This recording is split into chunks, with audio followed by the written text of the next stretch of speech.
ایک سوال جو عام طور پر لوگ کہتے ہیں، نماز میں خشوع کیسے؟ نماز میں بھول جاتے ہیں، نماز میں دل نہیں لگتا، نماز میں کیسے خشوع کریں؟ حضرت انس کہتے ہیں نبی صلی اللہ علیہ وسلم نے فرمایا اپنی نماز میں موت کو یاد کرو، کیونکہ جب انسان نماز میں موت یاد کرتا ہے تو ممکن ہے وہ اپنی نماز اچھی طرح پڑھنا شروع کر دے، اور اس آدمی کی طرح نماز پڑھو جو یہ سمجھتا ہے کہ یہ نماز اس کی آخری نماز ہے، اس کے بعد اس نے کوئی اور نماز نہیں پڑھنی. تو اس طریقے سے انسان کی نمازوں میں خشوع و خضوع آنے لگتا ہے. ایک آدمی نبی صلی اللہ علیہ وسلم کے پاس آیا، کہنے لگا اللہ کے رسول مجھے کچھ بتائیے اور مجھے کوئی مختصر سی نصیحت کر دیجیے. آپ نے فرمایا جب تم اپنی نماز کے لیے کھڑے ہو تو ایسی نماز پڑھو گو دنیا سے جا رہے ہو. پھر ایک اور مرحلہ ہے اور وہ ہے اندر کی خیالات اور سوچوں کا. بہت سے لوگ اس پر پریشان ہوتے ہیں. اگر آپ اس طریقے پہ عمل کریں گے، سجدے والی جگہ پہ دیکھنا ذرا شروع کریں، آپ دیکھیں گے خیالات کم ہو جائیں گے. بہرحال ہر شخص کا اپنا اپنا حساب ہو سکتا ہے. مجھے اس سے بہت فائدہ ہوا ہے کیونکہ اللہ کے رسول صلی اللہ علیہ وسلم کی کوئی بات بھی حکمت سے خالی نہیں. تو خیالات دو طرح کے ہوتے ہیں، ایک ہوتا ہے خیالات کا آنا اور ایک ہوتا ہے خیالات کا لانا. آنے والوں کو تو آپ روک نہیں سکتے، پاسبل ہی نہیں. اور ایک ہوتا ہے خود انوائٹ کرنا، کسی کو بلانا، دعوت دینا. اس کو آپ بہرحال کنٹرول کر سکتے ہیں. اب جو بن بلائے آ جاتے ہیں ان کو آنے دیں، ان کو آپ اگنور کر دیں، کیونکہ ہمارا دماغ ایسی چیز ہے کہ جو کانسٹنٹلی کام کرتا ہے، رکتا نہیں ہے. آپ سو رہے ہوں تب بھی وہ خوابیں دیکھتا رہتا ہے، آپ جاگ رہے ہوں، آپ کسی سے بات کر رہے ہوں تو ضروری نہیں کہ آپ کی پوری توجہ وہاں ہو. بہت دفعہ ایسا ہوتا ہے کہ بات کرتے ہوئے آپ کا دھیان وہاں بھی ہوتا ہے اور کہیں اور بھی ہوتا ہے. ہاں؟ تو ان تمام چیزوں پر جو خیالات تو خود بخود آ رہے ہیں وہ آتے رہیں گے، اس کو نہیں آپ روک سکتے. مثلا کانوں کے اوپر تو آپ کیا کرتے ہیں، ہاتھ رکھ سکتے ہیں، آنکھوں کو بند کر سکتے ہیں، زبان بند کر سکتے ہیں، لیکن دماغ کے خیال کا کیا کریں؟ کوئی ڈھکنا نہیں دے سکتے، کوئی سوئچ نہیں آف کر سکتے. وہ تو خدا نخواستہ آف ہوا تو پھر تو گئے، آن نہیں ہو سکتا پھر. اب یہ بڑی مشکل ہے. اس لیے ان کے پیچھے نہ پڑے، ان کو زیادہ سوچے نہ، ان کو اہمیت نہ دے، ان کو اپنے اوپر حاوی نہ ہونے دے، ان کا تذکرہ نہ بہت زیادہ کریں. یہ کچھ لوگوں کو میں نے دیکھا وہ ہر ایک کو لے کے بیٹھ جاتے ہیں، میں کیا کروں، میرے تو خیال بہت آتے ہیں نماز میں. کسی کے پاس کوئی جادو کی چھڑی نہیں کہ جو ایک آپ کو لگائے گا اس وقت اور آئندہ آپ کے خیالات نہیں آئیں گے. اس لیے آپ ان کا تذکرہ زیادہ نہ کریں، just take it easy, normal لیں. تو ہوتا ہی ہے تو آئیں گے، لیکن یہ نہ کریں کہ کوئی ایک خیال آ گیا ہے تو پھر اس کے آگے اور سوچیں. مثلا اپنے کاموں کی پلاننگ وہاں کھڑے ہو کے شروع کر دیں. اور فرض نمازوں میں ایسا نہیں ہو سکتا، ایسا نہیں کیا جا سکتا. نفل میں اگر ہو جائے، جیسے حضرت عمر رضی اللہ تعالیٰ عنہ جو فوجوں کو ترتیب دینی ہوتی تھی تو نفل نماز شروع کر دیتے تھے. تو نوافل کی حد تک ٹھیک ہے لیکن فرض میں نہیں. پھر آپ دیکھیے کہ اگر آپ بدل بدل کے صورتیں پڑھیں گے، قرآن پاک کا کچھ حصہ ساتھ ساتھ یاد کرتے رہیں گے، تو آپ دیکھیں گے کہ اس سے بھی فرق پڑتا ہے. چینج سے یکسوئی آتی ہے. مثلا ایک جگہ آپ کھڑے ہیں یا ایک جگہ آپ کام کر رہے ہیں تو بعض اوقات آپ کام نہیں کر پاتے اور بار بار آپ کو خیالات تنگ کرتے ہیں. اپنی پڑھائی کے دوران بھی آپ نے دیکھا ہوگا، آپ تھوڑی سی پوزیشن چینج کر لیتے ہیں، جگہ بدل لیتے ہیں، اٹھ کے جا کے پانی پی کے آ جاتے ہیں، یہ کچھ تو اس سے پھر فرق پڑ جاتا ہے. اسی طرح اگر آپ تلاوت یعنی قرآن پاک کا وہ حصہ جو نماز میں پڑھ رہے ہیں اگر آپ اس کو تبدیل کرتے رہیں تو فائدہ ہوگا. اس کے لیے طریقہ کیا ہو؟ کیونکہ آپ نے دیکھا ہوگا کچھ قرآن پاک آپ نے یاد کیا پھر وہ آپ کو بھولنے لگا. کوئی صورت اگر کچھ دن تک نہیں پڑھی، اگلے دن نماز میں پڑھنے کھڑے ہوئے وہ اٹکنا شروع ہو گیا، آپ نے تنگ آ کے چھوڑ دی. ایسی چیزیں بہت نیچرل ہوتی ہیں. اس کا علاج کیا ہے؟ ایک پاکٹ سائز کا چھوٹا سا قرآن پاک کا نسخہ جو ہے وہ نماز کے وقت میں قریب رکھ لیں. میں نے ایک باسکٹ سی بنائی ہوئی. تو آپ کیا کریں، دعاؤں کے کارڈز، تسبیح اور جو قرآن پاک کا نسخہ، اگر آپ چشمہ لگا کے پڑھتے ہیں تو چشمہ، یہ ساری ضروری چیزیں جو ہیں اس کے اندر موجود ہوں. وہ آپ اپنے بیڈ روم میں، اپنے وارڈ روم میں کہیں ایک جگہ پر اس کو رکھ لیں. جو ہی نماز پڑھنے لگے جائے نماز بچھائی اور اٹھا کے وہ ٹوکری پاس رکھ لی. اچھا سنت پڑھ لی آپ نے، اب آپ نے ارادہ کیا کہ میں آج فلاں سورت پڑھوں گی اور آپ کو بھولی ہوئی ہے یا آپ سمجھتے ہیں کہ آپ کو یاد دہانی کی ضرورت ہے. کئی جگہ ہوتے ہیں نا وہ شبے پڑ جاتے ہیں. تو آپ کیا کریں، شروع کرنے سے پہلے 1 سیکنڈ کے لیے ان جگہوں پر دیکھ لیں اس کو پھر رکھ لیں، پھر آپ نماز پڑھیں. آپ انشاءاللہ وہ صورت بہتر طور پر پڑھ پائیں گے. جب آپ پڑھیں گے تو آپ دیکھیں گے کہ آپ کی واقعی نماز میں خوشی پیدا ہوگی، کیونکہ کچھ عملی تدابیر بھی ہوتی ہیں کہ یکسوئی والی جگہ ہو لیکن ساتھ ایسی چیزیں موجود ہوں. مثلا اگر آپ نوافل پڑھ رہے ہیں اور آپ تھک گئے ہیں بیچ میں، تو بجائے اس کے کہ اپنے اوپر زور زبردستی کر کے پھر کھڑے ہو جائیں، آپ بیچ میں تھوڑا بیٹھ بھی سکتے ہیں، یا یہ کہ سلام پھیر کر آپ دعاؤں کا کارڈ نکالیں، کچھ دعائیں پڑھ لیں، اس میں آپ ریلیکس بھی ہو جائیں گے اور ساتھ یہ ہے کہ دعائیں بھی مانگی جائیں گی اور اگلے 2 نفل جو ہیں وہ زیادہ یکسوئی کے ساتھ پڑھے جائیں گے. تو اس طرح کی کچھ عملی تدابیر جو ہیں وہ آپ کی نماز کو اچھا کر دیتی. اسی طرح اگر ماحول کو تھوڑا اور خوشگوار بنائیں، مثلا یہ کہ جا نماز کے اوپر اگر آپ تھوڑا سا عطر لگا لیں، یا یہ کہ آپ اس کو جھاڑ پٹک کے رکھیں، کچھ عرصے بعد اس کو دھو لیں، صاف کر لیں، تو یہ جو پاکیزگی اور صفائی کے جو مرحلے ہیں نماز کے ساتھ، لباس کے علاوہ، جسم کے علاوہ جگہ کی صفائی، اس سے بھی نماز میں خشوع آتا ہے. کیونکہ اگر آپ ایسی جگہ پہ نماز پڑھیں جو اسمیلی ہے، یا جہاں گھٹن ہے، یا جہاں کوئی آکسیجن نہیں ہے، تو اس سے بھی کیا ہوگا کہ آپ کو ایک دم جمائیاں آنے لگیں گی، آپ کو نیند آنے لگے گی، آپ کے اندر ایک بیزاری کی کیفیت ہوگی. تو کن چیزوں سے پھر بچنا ہے؟ مثلا نمبر 1 ہلنا نہیں، نمبر 2 مختلف سمتوں میں جھکنا نہیں. کیسے؟ یعنی یہ نہیں کہ کبھی دائیں ٹانگ پہ کھڑے ہو جائیں، کبھی بائیں ٹانگ پہ کھڑے ہو جائیں، یہ نہیں کرنا. ٹھیک ہے، اگر شروع میں آپ کو بہت لمبی نماز کی عادت نہیں تو مختصر پڑھنا شروع کریں، لیکن ہلے بغیر. کپڑوں کو بار بار سمیٹیں نہیں، نہ ان کو جھاڑیں. ایسا دوپٹہ یا ایسا لباس نہیں پہنے کہ جو بار بار گرے اور بار بار آپ اس کو سمیٹنے میں مصروف ہوں. پھر اسی طرح جائے نماز کو درست طریقے پہ بچھائیں. یہ نہیں کہ نماز کے بیچ میں ہی آپ اسے ٹھیک کرنا شروع کر دیں. ایسی جائے نماز پہ کھڑے مت ہو کہ جو ہر دفعہ میں اکٹھی ہو جائے اور ہر دفعہ میں آپ اس کو سیدھا کر رہے ہوں. جس چیز پر آپ نماز پڑھتے ہیں اس کو بھی درست کرنے کی ضرورت ہے، وہ بھی مددگار ہے. اسی لیے آپ صلی اللہ علیہ وسلم نے نماز کے وقت سامنے نقش و نگار اور جائے نمازوں کے اوپر نقش و نگار اور ان چیزوں کو ناپسند کیا ہے، کیونکہ یہ بھی نماز میں خلل انداز ہوتے ہیں.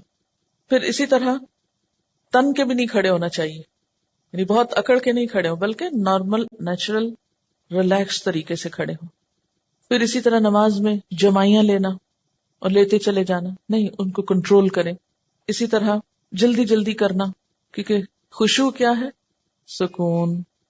اور سکون میں کیا ہے کہ آپ جب قیام کریں تو ہلنا بند کر دیں، رکوع کریں تو اتنی دیر رکوع کریں کہ جسم ہلنا بند کر دے.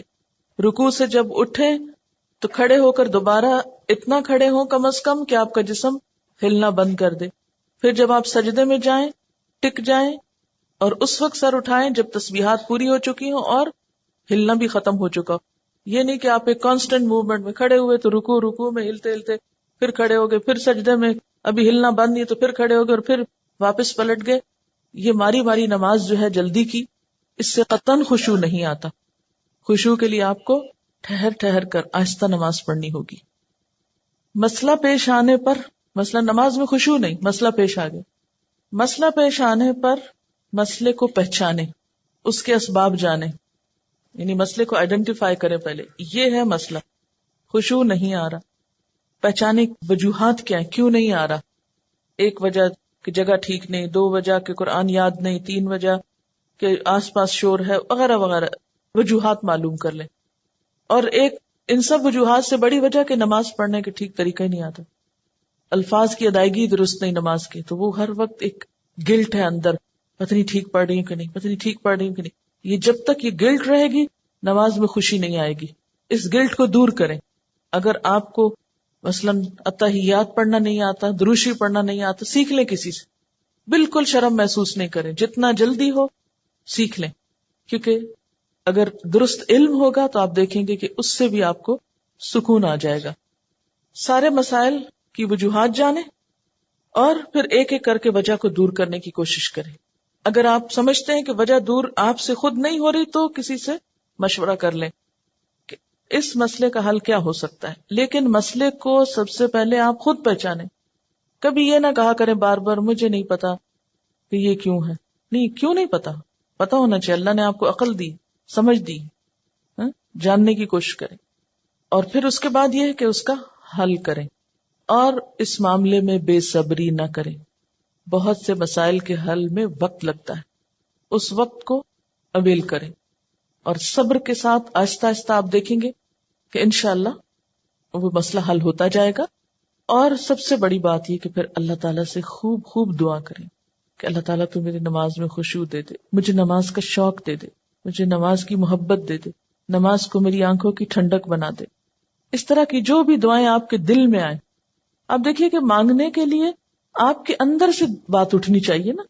دعا کوئی مصنوعی چیز نہیں ہے کہ کوئی مانگ رہا ہے تو آپ اس کو دیکھ کے آپ بھی شروع کر دیں. اس کی ضرورت آپ کو خود محسوس ہونی چاہیے کہ یہ چاہیے مجھ کو، یہ مانگنا ہے مجھے، اس کے بغیر میرا گزارا نہیں ہو رہا. تو جس طرح دنیا کی چیزوں کے لیے ہم تڑپ تڑپ کے مانگتے ہیں، اسی طرح دین کے لیے بھی، اپنی آخرت کے لیے بھی تڑپ تڑپ کے مانگنا سیکھیں. انشاءاللہ آپ دیکھیں گے کہ اللہ تعالیٰ کی رحمت بہت قریب ہے. ہوتا یہ کہ جب ہم نماز میں لطف اٹھاتے ہیں تو ایک نماز کا اچھا پڑھنا آئندہ کی نماز کے لیے خود بخود انتظار کی کیفیت پیدا کر دیتا ہے نا، کیونکہ آپ نے اس کو انجوائے کیا ہوتا ہے. اور اگر ایک نماز آپ نے خراب پڑھی تو اس کے بعد دل پہ بوجھ پڑتا ہے، اس بوجھ سے گلٹ آتی ہے اور پھر انسان کہتا ہے کیا فائدہ، پتہ نہیں پچھلی کا کیا بنا، اب اگلی کیا پڑھوں. بس وہ ایک پھر ڈگمگانے کی اور کشمکش کی کیفیت پیدا ہو جاتی. تو ہر نماز اپنی جگہ اہم ہے اور ہر نماز کے اندر ایسی کوشش ضروری ہے جو اگلی نماز کے لیے ایک تیاری بن جائے یا ایک گراؤنڈ پریپئر کر دے یا اس کے لیے ایک بنیاد بن جائے. حضرت علی رضی اللہ تعالیٰ عنہ فرماتے ہیں کہ دائیں بائیں التفات یعنی گوشہ چشم سے دیکھنے سے بچنا خشوع ہے. یعنی نماز میں کھڑے ہو کر دائیں بائیں نہیں دیکھنا، ادھر ادھر نہیں دیکھنا اور آنکھوں کے کناروں سے بھی نہیں دیکھنا. جو اس سے بچ جائے گویا وہ خشوع کی حالت میں ہے. حضرت عطا فرماتے ہیں کہ بدن کے کسی حصے سے نہ کھیلنا خشوع ہے. یعنی نماز میں بے وجہ کھجانا یا کپڑے ٹھیک کرنا، ہلنا جلنا، آگے پیچھے ہونا، کبھی ٹانگ اٹھانا، کبھی انگلیاں مروڑنا، کبھی کچھ کرنا، کبھی ایک ٹانگ پہ بوجھ ڈال کے کھڑے ہو جانا، یہ سب چیزیں خشوع کے خلاف ہیں.